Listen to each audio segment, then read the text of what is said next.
Kakampi ng bayan, kasangga ng masa, kapanalig ng batas at hustisya. Attorney Danny Con, Abogado de Campanilla. Magandang gabi sa inyo, Pilipinas. Sa mga kababayang narito man sa ating bansa o nasa ibang bahagi ng mundo. OFW or permanent resident pa noon, alam naming nakatuto kayo sa amin dahil nakakatanggap kami ng mga tawag o text-in questions buhat sa inyo. Magandang gabi po. Ako po si Bebeth Ortesa, ang makabago ninyong Maria Clara. Ayun na. Misa ka siguro mag-costume ka nung parang yung talagang Maria Clara na Hindi, baka bumukalaw pa eh. Dito po, sawsaweran ninyo ng bayan. Yun lang ang totoo, nakikisawsaw lang po ako. Kasama ko po ang ating abogada de Campanilla, si Attorney PG Galang. Ay, hello po sa lahat ng mga nanonood sa amin sa Facebook, sa YouTube, at saka sa Signal. Hello po sa lahat. Lalo na nga sabi nga dun sa mga OFW, so mga nasa ibang bansa na malalayo, na ating mga kababayan. I'm sure madami, actually sila yung mga, minsan ang daming concerns na legal dito. 'Di ba? So, text pwede kayong mag-text sa amin kahit na malayo kayo sa amin. We will still try to help you. So, for Globe users, sa yung Globe numbers ng TV ng Abogado de Campanilla, for Globe it's 0954-310-0331, and for Smart it's 0961-770-8807. Alam nyo, kung kung anong mga messaging apps nyo, matanggap rin namin yan. Sa ano ba tayo? Mga Viber and ganon? Oo, sige, yun. Ano ba mga iba pa? WhatsApp? Wala, Viber lang. So, kung nasa ibang bansa kayo, kung meron kayong Viber app, pwede nyo kaming message dun sa mga numbers na yon. Or, sa Facebook Messenger, hindi na kailangan ng mag-download ng iba pang app. Okay? Yun. Okay. Magbe-behave po kami. Oo nga eh. Para kasi kailangan Diretso kami sa ating... Siguro dapat meron tayong yung linggo ng wika, nakaano tayo talaga. Why not? Ang hirap ng mga Tagalog tayo, sagutin ko lahat Tagalog or Pilipino. Ito, halimbawa, mula sa Iloilo City, Miguel, 23 years old, mayong adlaw attorney, naghatag na po kusing requirements para sa acknowledgement of paternity. Okay. Buti lang na nababasa ko. Nakapag-submit na po ako ng requirements para sa acknowledgement of paternity sa civil register kung saan ako pinanganak. Mahigit 1 buwan na po ako naghihintay para ma-annotate at magamit ko ang apelyido ng tatay ko, pero wala pa rin pong update. Okay. Gaano po ba katagal ang proseso at pwede po ba akong gawin para mapabilis ito? Okay. Okay. Ano muna yung certificate of paternity para malaman? Kasi usually kung illegitimate, 'di ba? Or kunyari, kahit na hindi certificate of paternity, kunyari nung pinanganak ka, hindi pa kasal ang mga magulang mo. Pero nung panahon na pinanganak ka, they were not naman legally barred from getting married. Meron sinasabing, pag nag-asawa sila eventually, ikaw ay pwedeng ma-legitimize, hindi ka illegitimate. So, pwede rin yung ganon. Medyo matagal nga ng konti ang prosesong yan, lalo na kung sinubmit mo yung certificate of paternity mo sa local civil registrar. Kasi ang local, at lalo na kung hindi pa digital yung local civil registrar mo. Depende kasi kung saan. Saan sa Iloilo. Pero medyo modern naman ang Iloilo. So, sa Iloilo, so medyo modern. Alam ko, it usually takes around 3 months to can be a year, depende kasi from the local civil registry i-endorse pa nila yan sa PSA, sa Philippine Statistics Authority, para ito ay makorek. Kasi ang mangyayari diyan is that ang pinaka official kasi na lalabas na annotated na birth certificate mo na na-acknowledge ka na is yung ini-issue ng PSA, hindi yung ini-issue ng local civil registry eh. So, dadaan mo na yan. It takes a while. So, kung kailan niya sinubmit yun, hintay ka lang. It usually, mabilis na ang 3 months. Matagal na siguro ang 1 taon. Depende. Pero lalabas at lalabas rin naman yan. May tanong ako.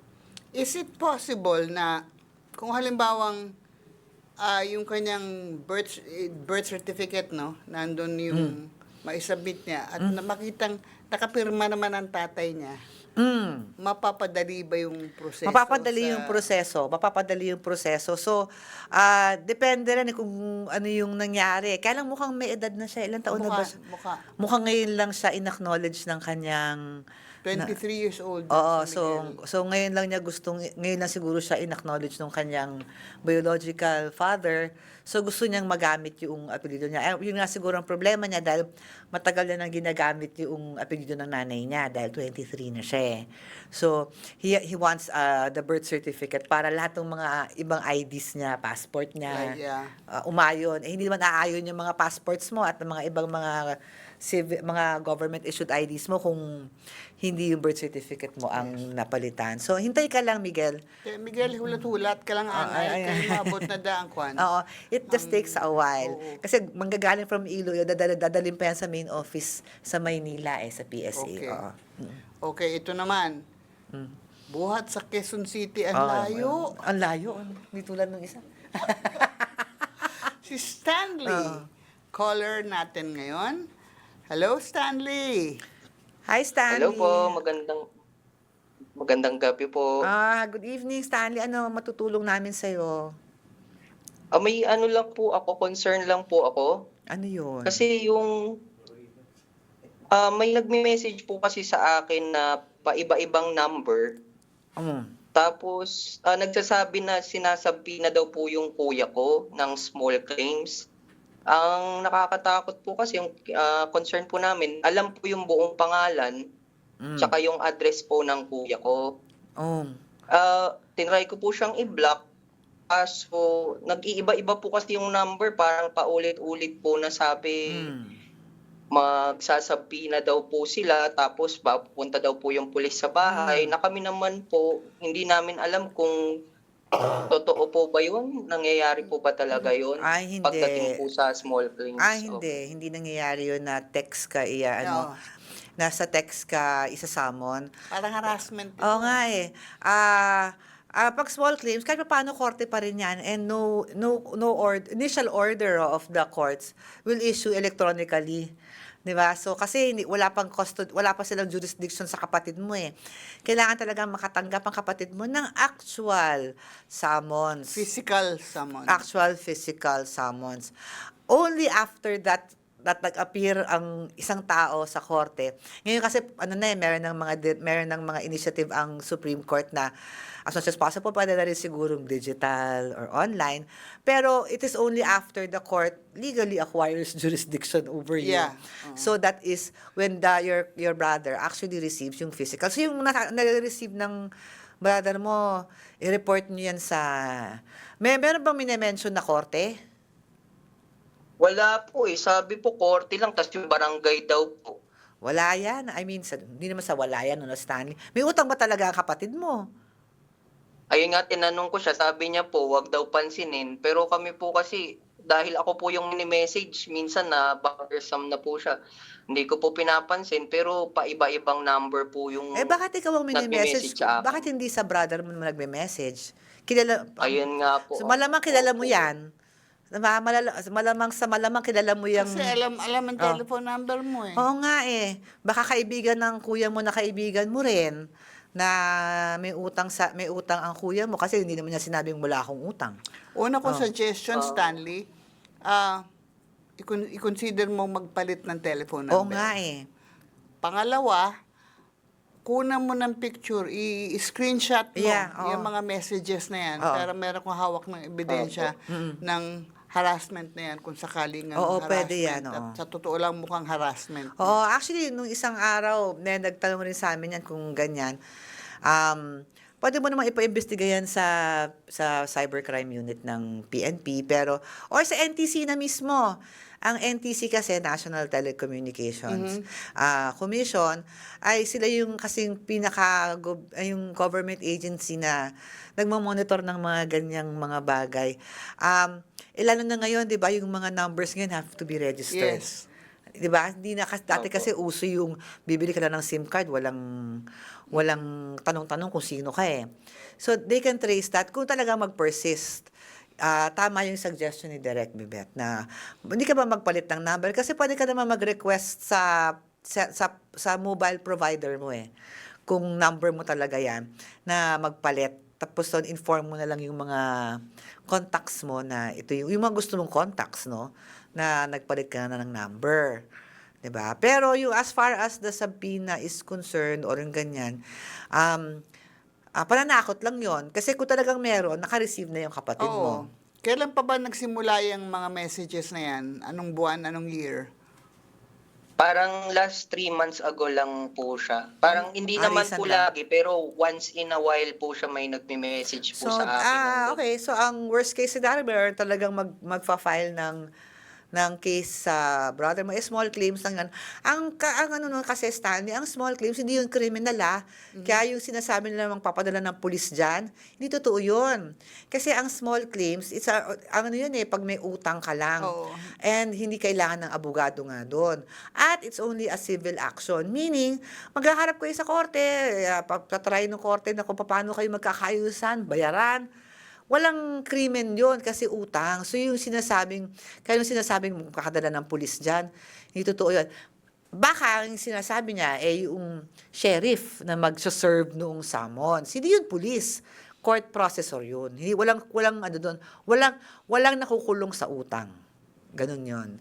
There can be no there can be no imprisonment for debt. That's one of the constitutional provisions. 'Di ba? Kung pure utang lang 'yan, walang kulong. Bayad lang. Okay po. Nakaluwag po ng konti yung isip namin. Oo, 'di ba? Kung pulis, tatakot kayo pa pulis, dadaputin ng kuya mo kung porket may utang. Hindi, wala sa batas na kinukulong dahil may utang ang tao. At saka ang subpoena naman, Stanley, malaki ang kaibahan sa warrant of arrest. Yes, ang subpoena, ay ang tawag doon is a court order na you are ordered to appear before the court and para kayo'y mapunta under the jurisdiction of the court. Ibig sabihin, para ang korte, pwede kayong ng pag-ayusan. Hindi yun ibig sabihin na may agad kasalanan ng kapatid mo. May pagkakataon pa na ilaban kung talagang wala siyang utang o nabayaran na o para mabawasan kasi nakapagbayad na ng utang. Kung may utang man ng kapatid mo, kung nakapagbayad na siya ng kaunti, then mababawasan. Ganun lang. Okay po. Okay, Stan. Sorry, pwede po mag-follow up. Na-curious lang po ako. Pero yung mga subpoena po na yan, talaga pong mini-message kasi kapatid lang po ako hindi naman Hindi nga, po ako kaya yung nga may hindi ikaw yung yung respondent ang tawag namin doon hindi ikaw yung respondent doon sa subpoena. So, hindi dapat sa'yo.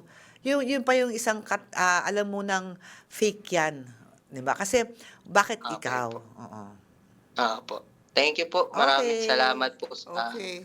Sige, advice. Stanley. Thank you, Stanley. 'Di ba kaya parang sinabi mo na rin na sa kapitbahay nagpadala ng it's the same as that. Yung kapitbahay mo. Pero ang feeling ko baka nga kung may utang yung kapatid niya, pinipressure na uy, bayaran mo na ako kasi yung pamilya mo nahaharas. Malamang kilala nila yan.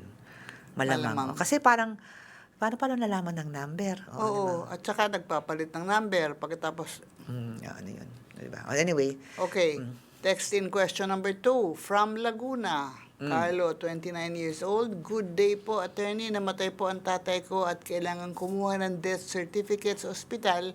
Pero sinasabihan ako na kailangan daw po ako mismo ang mag-asikaso bilang panganay. Sino nagsasabi? Ospital? Malamang looks like family. Oo. Kailangan daw ako mismo mag-asikaso bilang panganay. May trabaho po ako at hindi makapag-leave. At may mga kapatid naman akong nasa legal age na pwedeng tumulong. Required po ba talaga na ako ang personal na maglakad nito o maari po bang ibang kapatid o kamag-anak ang mag-asikaso? Ano po ang usual requirements sa pagkuha ng death certificate? Una muna, required ba na ang panganay mismo? Hindi. Hindi. Next of kin. Actually, kung wala nga next of kin, those who have personal knowledge of the Circumstances of the death. the circumstances of the death. Kaya minsan nga, ang pumipirma ng death certificate ay yung doktor na mismo. Yes. Yung doktor na mismo na huling humawak sa subakabilang buhay. Usually, yung next of kin yan, kung ang namatay sa bahay or hindi sa ospital. Pero hindi kailangan panganay. Ang hindi requirement in any na ang panganay. I do have it, only the nearest relative as much as possible or anyone who knows of the circumstances of the death. So, hindi. So, yun ang tanong. Ano usual requirements sa pagkuha nito? Usually, pag sa ospital, alam na nila kung anong gagawin nila. At saka kailangan, ang hinihingi lang naman ng ospital, babayaran kung ano man ang pagkakautang Oo, sa kanila. at saka yung kung may medical report on the Yes, cause of death. yes, Kasi, yes. actually, alam mo, nakaranas na ako ng ganito. Kaya minsan, mas madali, hindi naman sa madali na sinasabi kong mas madali, pero mas madaling makakuha ng death certificate kung ang yung mahal sa buhay ay namatay sa ospital.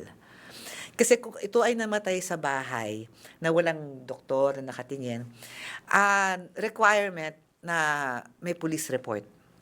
May police report kasi just to rule out foul play. 'Di ba kasi hindi nila alam kung ano ba talaga yung dahilan ng pagkakamatay. And then that's the time that they will sign off on the death certificate. Meron akong kaibigan na namatay. Ang naging problema lang ng konti kasi may nag-issue ng GL sa ospital. Kasi ang requirement nga ng ospital, mabayaran muna bago sila mag-release ng death certificate. Hindi naman pwede yun. Parang pwede na promissory note, meron ng mga batas na you don't have to pay right away. Thank you for clarifying that, Attorney. Kasi you cannot withhold a death certificate just because of medical bills. Mag-promissory note na lang kayo, madami ng batas na ganyan. At nagkaroon pa ng problema kasi nakaschedule na yung cremation the day after. Yes, Kung hindi naman pwede i-cremate na walang death certificate. Siguro private hospital to. Private hospital ba to?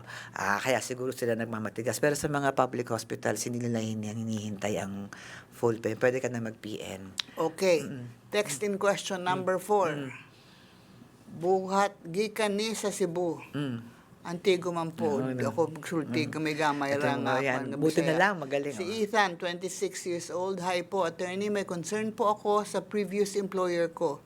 Pag-resign ko po, sakalang nila sinabi na ibabawas sa final pay ko ang government contributions, SSS, PhilHealth, Pag-ibig, para sa buong period ng employment ko. Ay, bakit ganun? Hindi rin po ako nabigyan ng prorated 13-month pay at sinabihan pa ako na pwede ko raw makuha ang buong sweldo ko kung papayag akong hindi na kumuha ng COE, Certificate of Employment. No? Legal po ba ang ganitong setup at ano po ang pwede kong gawin? Obviously, hindi siya legal. Dahil, una-una, bakit ngayon lang nila babayaran yung contributions mo sa SSS, PhilHealth at Pag-ibig?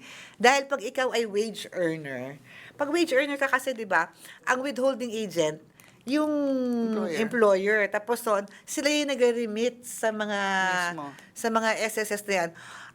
Usually, quarterly. Yes. Quarterly sila nag-remit. At yung mga remittance na ganyan, dapat naka-indicate sa iyong payslip. Yes, ibig sabihin, binabawasan. Tingnan mo yung payslip mo. Kung binabawasan ka niya dun sa buwan-buwan, tapos ngayon lang nila na-remit, meron it's a criminal act under the, sa mga SSS, kung hindi nag-remit.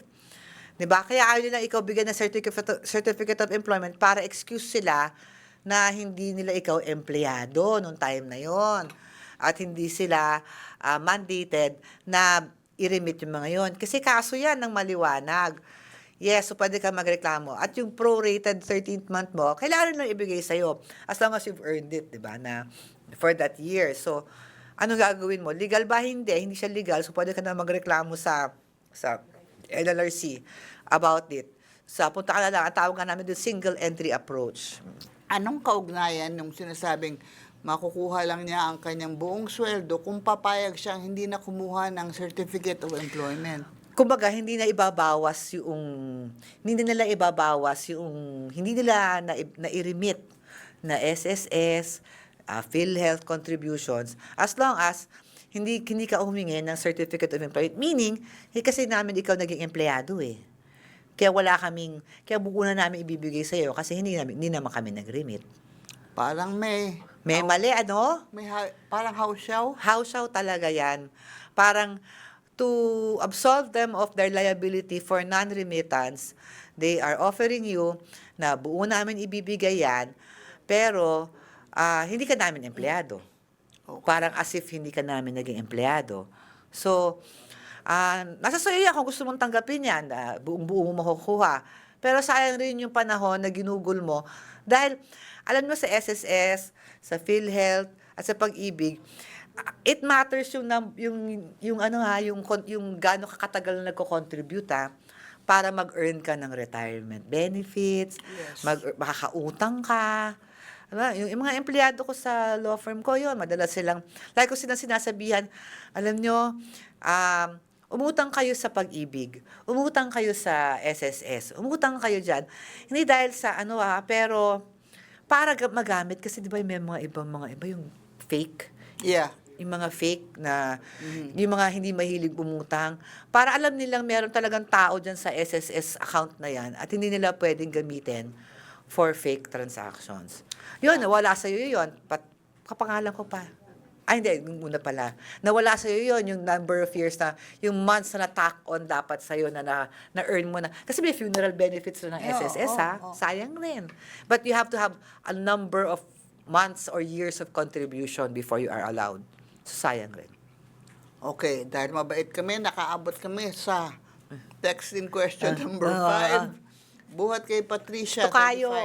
35 years old, Quezon City. Good evening po, attorney. Bumili po kami ng product at kinunan kami ng family photo kahit nung una ay tumanggi kami. Pumayag lang kami pero malinaw namin sinabi na hindi ito dapat gamitin o i-post online. Ngayon po, nakita namin na ginagamit na pala ang larawan namin sa ads nila. Nang walang consent at may kasama pang bata sa photo. Ay, nako. Yan, isa malaking problema rin yan, minor. May paglabag po ba ito sa Data Privacy Act? At ano po ang pwede namin gawin kung hindi nila ito agad alisin? Ay, nako. Oo naman, definitely. There's a violation of the Data Privacy Act. Una, taking your picture without your consent. And even nung nalaman mo na and you actually expressly said, wag niyong gagamitin ng picture namin, tinatawad mo na nga na kinuha ng picture, ginamit pa rin. So, talagang meron silang violation sa Data Privacy Act. Kaya kung hindi pa nila ikaw pagbigyan at mukhang hinihinga ng aking tokayo ay just take down the photos, di ba? Pero alam mo, taking pictures of children and using them is also one of the mabigat na kasalanan nila dito. It's not just data privacy, but can be for yung abuse of children. Yung sa 7031 ata, RA. Tingnan nyo nga. I'm not sure, but children.